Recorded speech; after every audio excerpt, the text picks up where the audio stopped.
우리 날씨가 참 포근해진 것 같습니다. 하나님의 말씀이 여러분들의 심령까지도 포근하게 하는 귀한 은혜가 있기를 주의 이름으로 축원합니다.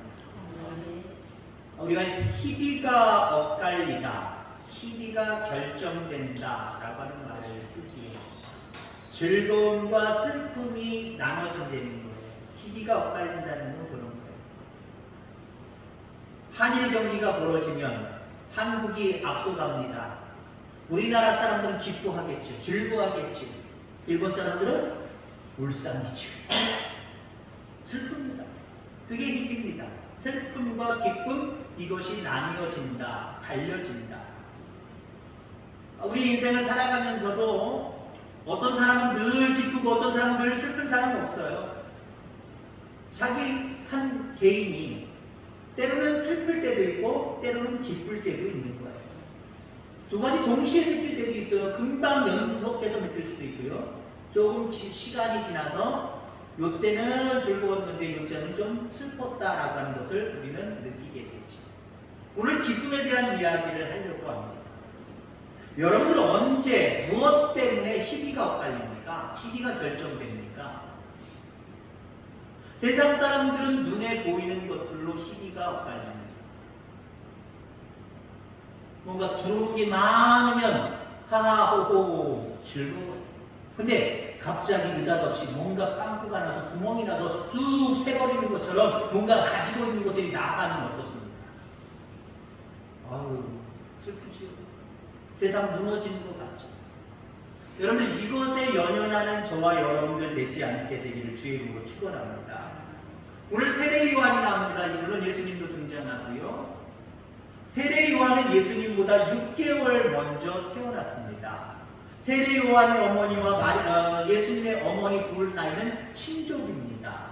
그러다 보니까 예수님이나 세례 요한이나 친족이다, 외가적으로 친족이다라고 하는 것을 우리가 알 수 있죠.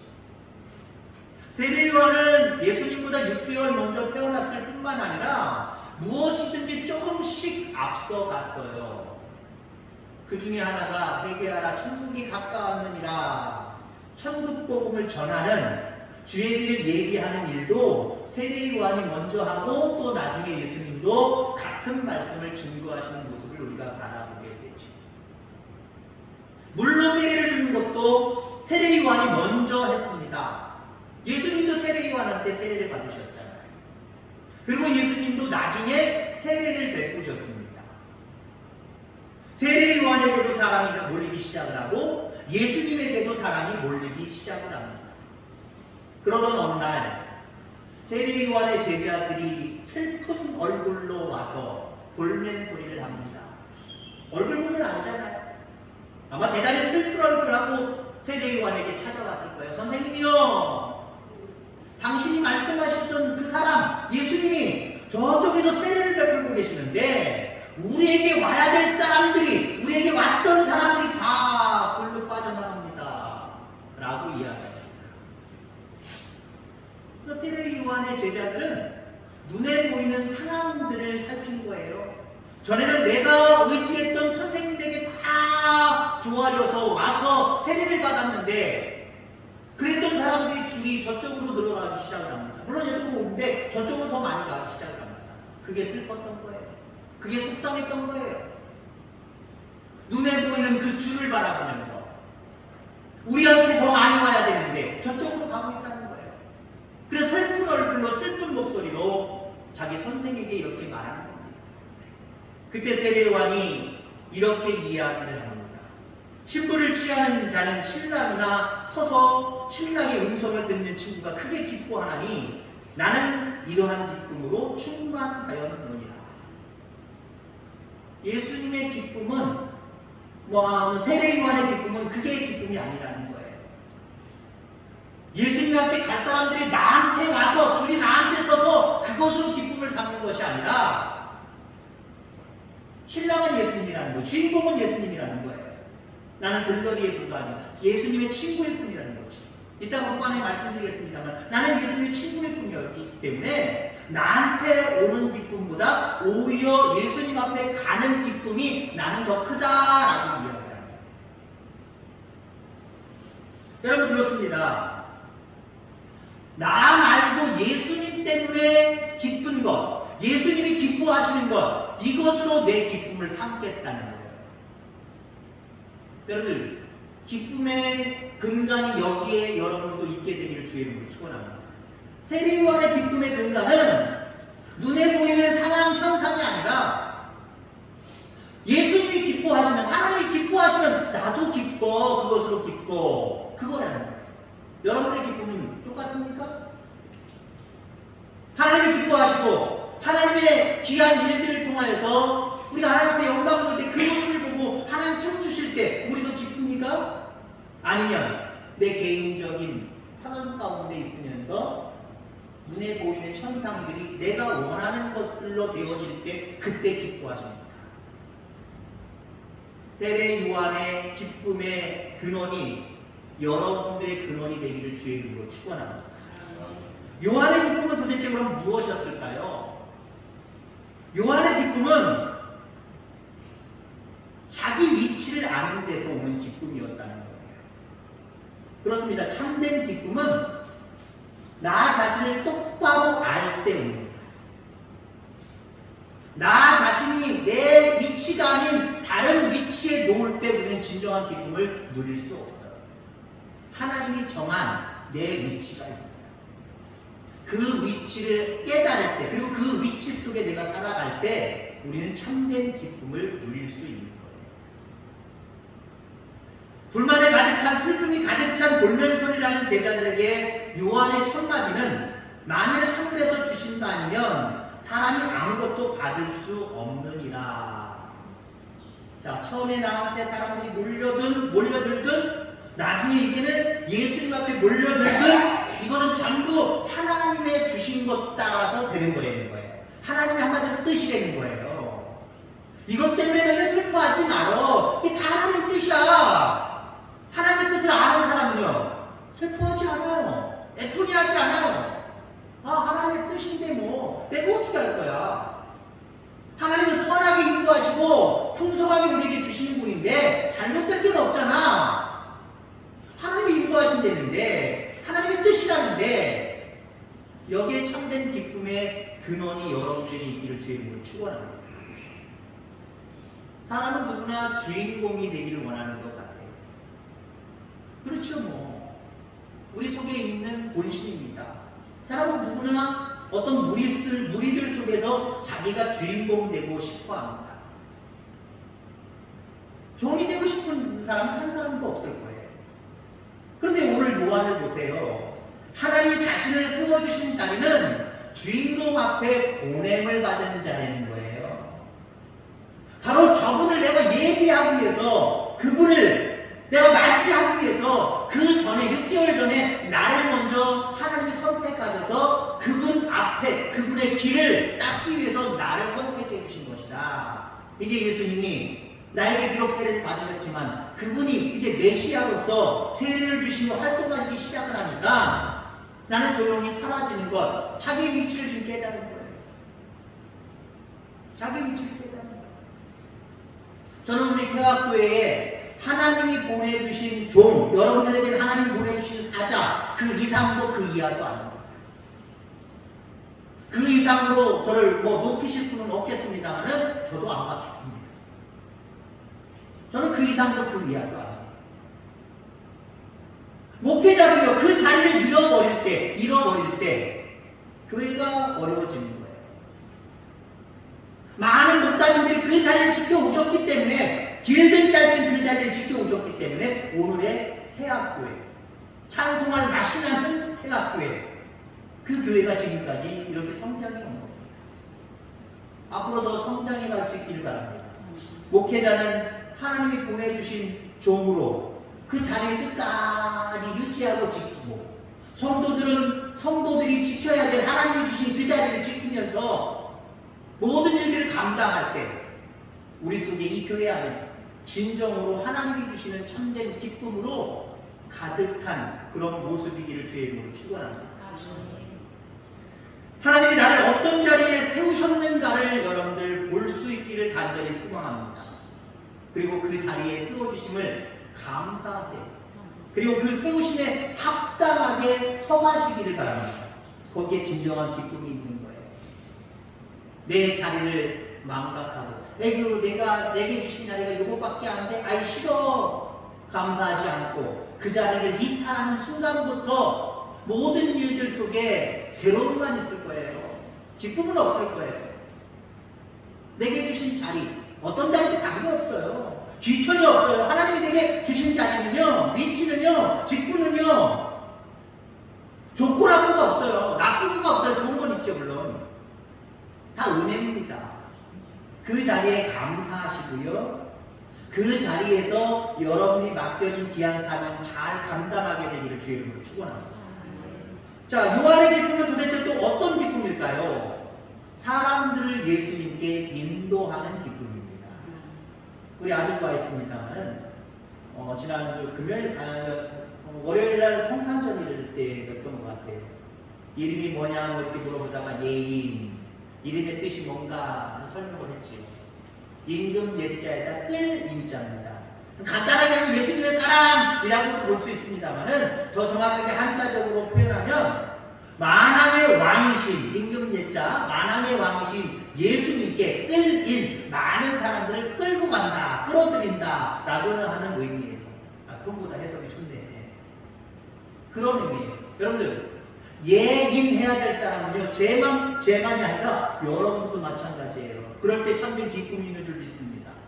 몰라, 다른 사람을 구원받든지 지옥 가든지 나만 구원의 자리로 갈래. 거긴 조금의 기쁨은 있죠. 조금의 기쁨은 있는데 큰 기쁨은 없어요. 그런데 하나님, 나는 기쁨의 근원을 많은 사람이 그리스도께로 인도하는데 내가 기쁨의 근원을 삼겠습니다. 그러면서 많은 영혼을 그리스도께로 인도할 수 있는 저와 여러분들 되길 주님을 축원합니다. 한 영혼이 주님께 와서 예수님을 영접할 때 그 기쁨은요, 이루 헤아릴 수 없는 기쁨이고요. 그 상급은요, 세상의 그 어떤 것들과 비교할 수 없는 큰 상급임을 여러분들 기억하기를 간절히 소망합니다. 당시의 혼례잔치, 지금의 신랑 친구 중에 대표되는 친구는 뭐합니까? 사회부지요. 그죠? 사회를 봐요. 특별한 친구들이 할 거가 없는 것 같더라고요. 축가를 불러주든지 뒤에서 막 툭툭을 터뜨리든지 뭐 잘뜬게 장난을 치든지 그 정도밖에 없더라고요. 근데 이 성경, 이 본문이 배경되는 이 당시에는요, 신랑이 가장 절친한 사람이 모든 예식을 주관했어요. 그 중에 또 어떤 걸 주관했냐면요, 오는 사람들을 맞이하면서 그 사람들이 신랑을 만날 수 있도록, 인사할 수 있도록 이렇게 그 모든 절차를 다 감당하는 사람이 바로 신랑의 친구였습니다. 그러니까 신랑의 친구의 기쁨은 뭐예요? 신랑이 나한테 이런 자리 줬으니까 거기서 신랑을 만나든지 말든지 자기 하고 싶은 대로 하는 게 아니에요. 자기 친구한테고 반갑다고 해서 자기 본분을 망각하고 저 계단 밑에 가서 막 얼싸안고 이 얘기 저 얘기 나누고 그게 아니에요. 신랑 친구의 기쁨은 완전히 안마 친구가 와서도요, 다른 친구가 와서도요, 간단하게 인사하고 빨리 신랑에게 양하는 거예요. 인도하는 거예요. 신랑에게 축하하게 하고, 신랑이 감사하게 하고, 서로 반갑게 인사 나누게 하고, 예식이 잘 진행되도록 그 모든 것들을 감당하는 거예요. 그러니까 오늘 세례요한이 그렇게 표현하고 있잖아요. 나는 신랑 친구다. 신랑 친구이기 때문에 사람들이 나한테 안 오고 내가 인도하는 대로 어쩌면 신랑에게 간 거, 신랑에게 인사하는 거, 신랑한테 세례받는 거, 신랑을 따르는 거, 오늘 난 기뻐. 내가 좀 맡은 공부는 잘하고 있는 거니까 이렇게 얘기하고 있는 거예요. 여러분 그렇습니다. 한 영혼이라도 여러분들을 통해서 그리스도께로 갈 수 있게 만드는 것, 이것이 여러분들의 큰 기쁨이게 되기를 주의 이름으로 축원합니다. 세례를 베풀 때도 예수님이 오셨지요. 예수님이 오셔서 여러 가지 상황이 있습니다만 간단하게 넘어가면 결국 예수님이 세례 요한한테 세례를 받으십니다. 그때 세례 요한이 이렇게 이야기합니다. 보라, 세상 죄를 지고 가는 하나님의 어린 양이로다. 그냥 이 사람 대단히 훌륭한 사람입니다. 이 사람이 세례 받습니다. 그래도 사람들의 이목이 주목될 텐데, 보라, 세상 죄를 지고 가는 하나님의 어린 양이로다. 많은 뜻을 내포하고 있어요. 이 사람은 하나님이 보내신 사람이다. 하나님의 아들 메시아다. 이 땅을 구원할 구원자로 이 땅의 희생양이 되기 위해서 양로오신 분이다. 지금 이스라엘 백성들이 그렇게 구약에서부터 기다렸던 메시아잖아요. 이분이 메시아라고 예수님께 모든 시선과 마음이 집중되도록 만들고 있어요. 자기는 오갈 데 없는 것. 나한테 시선 주지 마. 나한테 관심 갖지 마. 이분한테 관심 가져. 이분한테. 모든 사람들이 예수님을 바라고 예수님 세례받는 모든 것들을 관심 있게 관찰했단 말이죠. 세례 요한의 기쁨은 그거예요. 나한테 이목이 집중되는 게 기쁨이 아니라 하나님께 이목이 집중되는 것. 그게 기쁨이었습니다. 우리는 민노라면서도 어떻습니까? 하나님 어떻게 해서라도 하나님 좀 어떻게 해서라도 내가 스포트라이트를 제가 빛이 나도록 좀 나를 비춰주세요. 나를 좀 띄워주세요. 그럴 때 없어요 여러분들? 그럴 때 많을 거예요. 나중에 마지막 부분이 되겠습니다만은 나는 새해도 괜찮아요. 나는 잘 안 돼도 괜찮아요. 나로 인해서 하나님이 잘 되신다고 한다면 그게 여러분들의 기쁨이 되기를 간절히 소망합니다. 자, 마지막 세례 요한의 기쁨은 어떤 기쁨이었을까요? 예수님이 흥하고 나는 망해야 되는 기쁨, 망해도 괜찮은 기쁨, 그것이었습니다. 대단하지 않아요? 여기까지 갈 수 있는 여러분들 되기를 바랍니다. 예수님이 알아서 하시고 내가 흥해야 되지 않겠습니까? 이 논리를 가지고 신앙생활하지 않기를 간절히 소망합니다. 우리는 어차피요, 우리의 육신은 쇠할 수밖에 없어요. 영원히 사실 거에 이 땅에서 그럴 분 한 사람도 없어요. 진시황처럼 여러분 권력이 많습니까? 돈이 많습니까? 그 사람도 그렇게 영원히 살지 못했단 말이에요. 돈도 그 사람만큼 뭐 있지도 않고 권력도 없는데 어떻게 여러분 영원히 살 거예요? 우린 점점 쇠해갈 겁니다. 쇠해갈 거예요. 어차피 우리 인간은 쇠해질 수밖에 없어요. 근데 나는 쇠해질지라도 나로 인하여서 하나님이 흥하신다고 한다면 난 기쁩니다. 어차피 나는 쇠해질 대로 쇠하여서 죽을 때가 되면 난 어차피 하나님 예비하신 천국에 갑니다. 얼마나 감사해요. 그죠? 그런데 이것이 여러분의 기쁨이 되길 바랍니다. 그는 흥하여야 하겠고 나는 쇠하여야 합니다. 여러분 자신의 이름이 살아있고 자신의 존재가 살아있으면 결국 예수님이 드러나지 않습니다. 목회자들도요 때로는 예수님의 자리를 빼앗을 때가 있어요. 내가 기도해서 나를 따르시오. 그럴 때가 얼마나 많은데요. 그럼 목회자들 위해서 그래서 기도 많이 해주셔야 됩니다. 너무 모자라지도 않고 너무 교만해서 넘치지도 않고 하나님 우리 목사님 고만고만하게 하여 주시옵소서. 그래서 하나님 고만고만한 사람을 보내주시면 그래요. 크지도 않고 작지도 않고 고만고만한 사람. 그거 참 중요해요 여러분. 너무 능력이 없어서 세상 사람들한테 손가락질 받는 그런 여러분들의 모습이 아니길 바랍니다. 너무 넘쳐서 하나님의 자리까지 빼앗는, 그래서 뭔가 신앙생활 하는데도 불구하고 뭔가 그 사람은 교만하고 뭔가 올바른 신앙 같지는 않아 라고 하는 모습으로 비춰지는 저와 여러분들 되지 않기를 주의 이름으로 축원합니다. 나라는 게 드러나는 순간 은혜는 없는 거예요. 은혜는 사라지는 거예요. 나라는 것이 드러나는 순간 하나님의 역사는 사라지기 시작을 합니다. 나라는 게 드러나는 순간 그 거룩했던 일들은 오직 인간의 잡다한 쓰레기밖에 되지 않는 거예요. 내 이름이 드러나지 않는, 내가 드러나지 않는 그 자리에서 그리스도가 흥하게 되어 있습니다. 우리 교회는 여러분들이 드러나지 않기를 주의 이름으로 축원합니다. 드러나지 않는 여러분들의 그 모든 신앙의 모습을 통해서 오직 우리 회학교회는 하나님만 높여드리는, 하나님의 이름만 두각을 나타내는 그런 부흥하는 교회 될 줄 분명히 믿습니다. 말씀을 정리하고자 합니다. 우리는 자기 자신의 위치를 분명하게 깨달아야 합니다. 그리고 내 위치에 감사해야 됩니다. 그리고 많은 사람을 그리스도께로 인도할 수 있어야 됩니다. 자신의 쇠함을 각오하고 오직 주님만 흥할 수 있도록 그렇게 신앙생활해야 됩니다. 이런 신앙생활 잘 감당함으로 여러분들 샘솟는 하늘에서 솟아오는 그 기쁨을 누리며 살아가는 저와 여러분들 다 되기를 주의 이름으로 축원합니다. 기도하겠습니다. 하나님 아버지 감사합니다.